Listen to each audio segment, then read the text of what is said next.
If you want to make better beats and better melodies, you have to go outside of the key. Today, I give you full permission to purposely go outside of the key. You were taught music theory on YouTube. Most videos and tutorials, they say, stay in this scale, stay in the major scale, the minor scale, never go outside the scale because that's how it's wrong. And then the reason that's not quite right is because R&B, soul, they go outside of the scale on purpose. You can be out of key and go back in key and it sounds right. I give you permission to go outside the key. Let me show you guys what it sounds like. You don't get that sound without going out of key.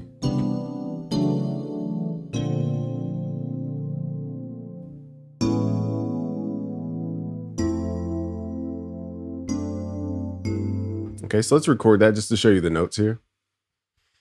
And I'll show you how we're going outside the scale. So the scale is just a sequence of notes that sound good. And in this case, we're playing a C major chord. So you would think that we're in the C major scale, which is all the white notes. Let's play that.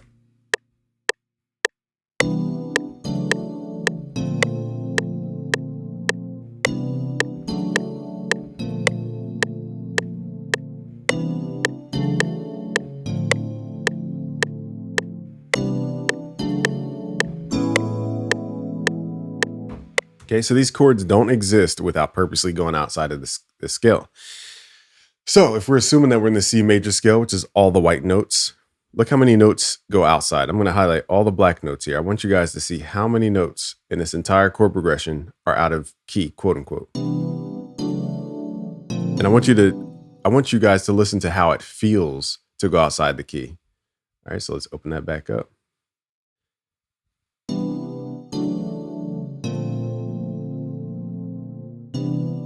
So every time I highlight these black notes, I want you guys to listen in for how you feel with the chord. Does it feel like you're pulling away from the key?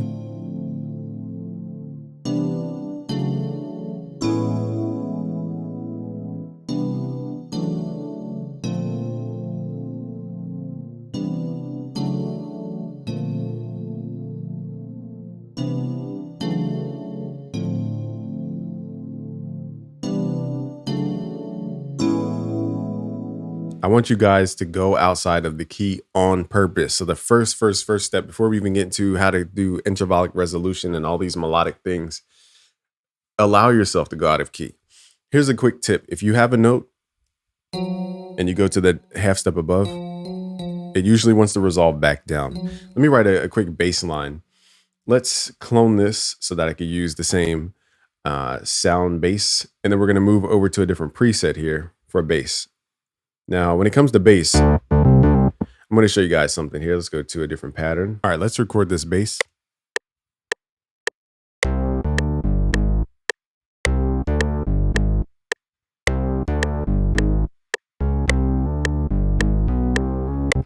Okay, so if you listen to those notes, I went outside of the key on purpose. We're using what are called half steps.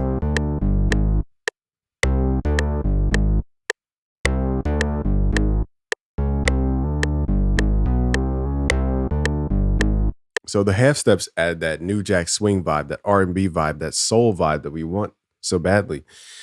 So when you guys ask me how to create soul chords and all this, the first thing you need to do is go outside of the key on purpose. Half steps are your main thing you could use to make your chords and your melodies sound a little more soulful, is using half steps. Simply going from one note to the note above or the note below. It just makes it sound cool because it creates tension and it could also resolve.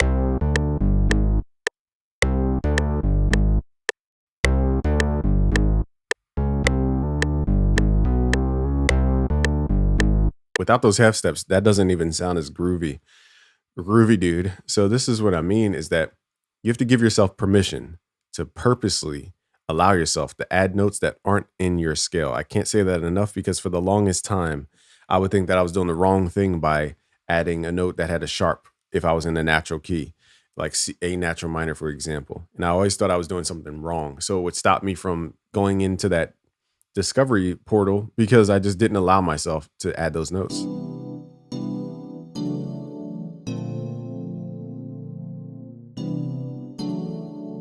So let's talk about melody here because I think people tend to overcomplicate melody. Melody is 4 layers. There's a rhythm layer, potentially. There is a contrast layer, which is like your lower frequency layer, or some people call it a counter layer, contrast melody. Then you have your harmony layer of your melody, and then you have your top line of your melody. So let's add different instruments to represent different sections. Now, anytime you go into trying to do more than one thing per thing is when your melodies sound terrible, or they're going to have unless they match perfectly or, accent each other, it's going to be really difficult to stack two rhythms, for example, in your melody, because now the ear's distracted by one rhythm. So the majority of the time, the melodies I see that just sound too busy have too much trying to fit into one category. I'll show you guys. Let's just start from scratch so it's not complicated. Let's record some chords here. Let's do maybe.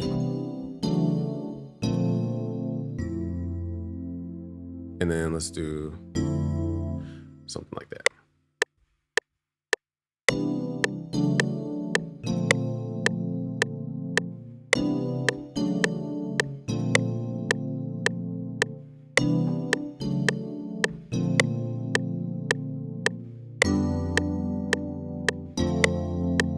I messed up at the end because I was thinking too much. I was trying to convert that D minor chord. Let's do a different chord at the end. Let's do like, let's do E. Okay, so I was just thinking too much in my head, and that's what slowed me down.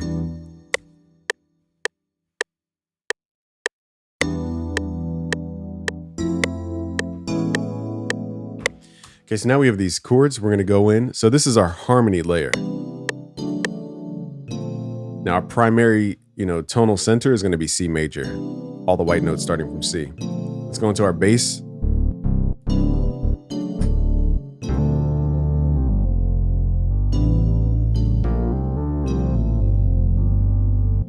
Okay, so I'm just going to improv, just going up and down.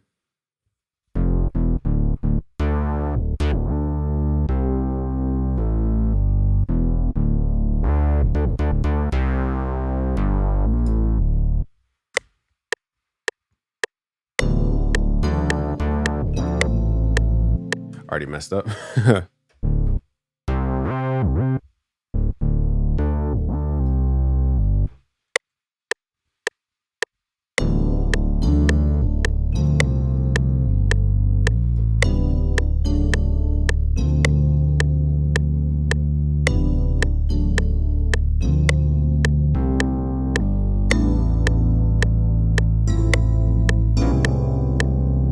Even that half step up was okay. So now we have this contrast layer or lower layer. So we have the contrast layer, we have the harmony layer. Left, we have the top line and let's rename this, top line, and then the rhythm layer. So you got to be careful because sometimes when you play harmony, some people might play it like this. That's a rhythm and harmony. So you're combining two of those four elements.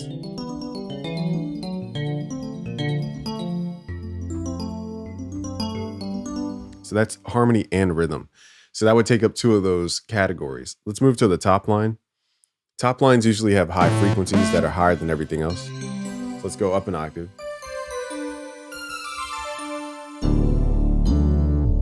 So let's do.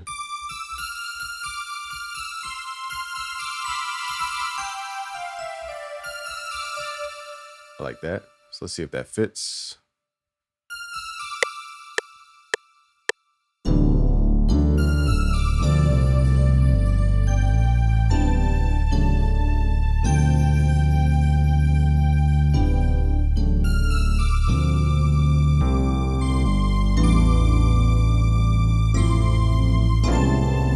That last note was off. Should we dun, dun. Let's find that note. So this octave is higher than the rest of the notes. That's why it's called top line. It's usually on top. We have the rule of thirds. We're playing in groups of three for the most part. You have three notes, and where's our 1, 2, 3? 3-note section here.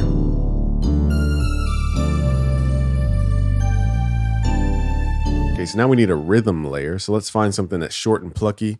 Rhythms are usually created by truncated sounds, like this type of sound.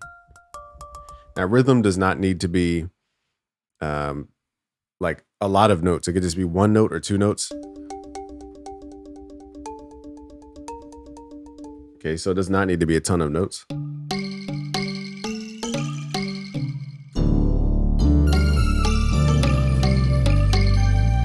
Okay, let's do that. Record.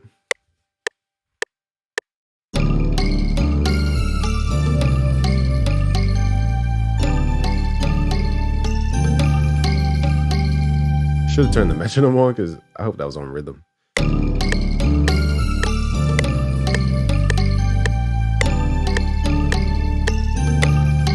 gonna quantize that rhythm only because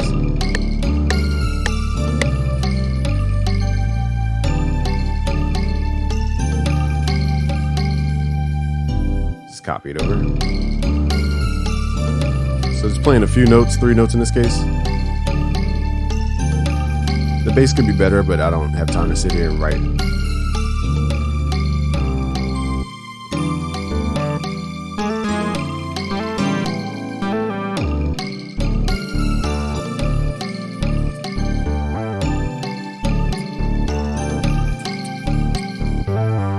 I actually like that better. Let's do that. So this is that bass layer. It's going back, using octaves and then using what's called the perfect fifth. I showed you guys that in the first series video.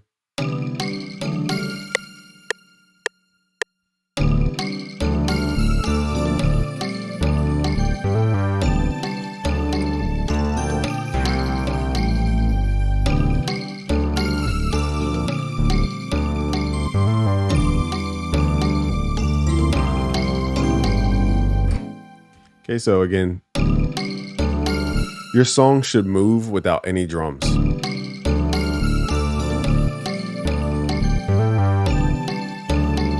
So notice how the bass is starting to match that rhythm, so they're more aligned.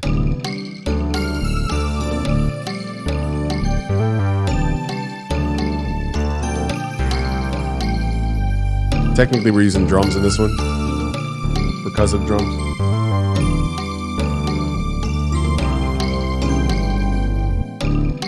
So you can probably see the issue here is that the bass is being super rhythmic, and then you also have the rhythm layer trying to be rhythmic. If those rhythms don't align, you're going to have clashing of rhythms. So I would have to tighten up some of those rhythms.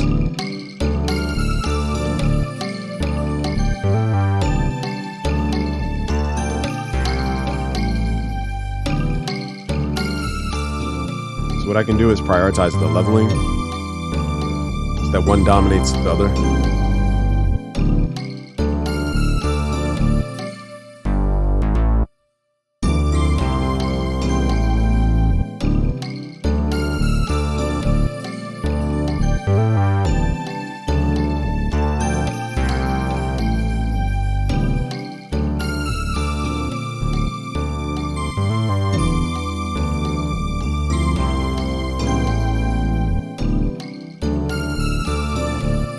And that's just freestyling the melody. So these are the things you can learn once you understand music theory, going outside of the key on purpose. You know, this chord progression sounds the way it does, again, because we allowed ourselves to go outside the key.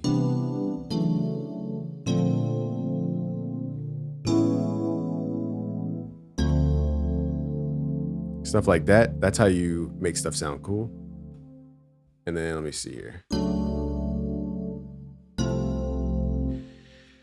So there's so much to teach you guys. These are just, you know, not even the basics as far as scales, notes, chords, modes, all that type of linear stuff. I'm just showing you rules that you probably have in your head that are okay to break, as long as you understand how to break them strategically. Intervallic resolution is another thing, but we're going to teach that at busyworksbeats.com/premium in what's called the Music Theory Magic course. Go to busyworksbeats.com/premium. It's completely free to join. We have free courses.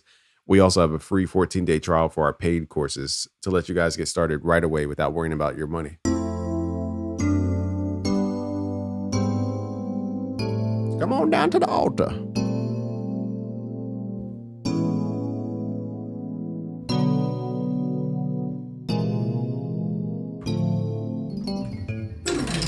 All right, you learn music theory and ease. Go to busyworksbeats.com/premium. Peace.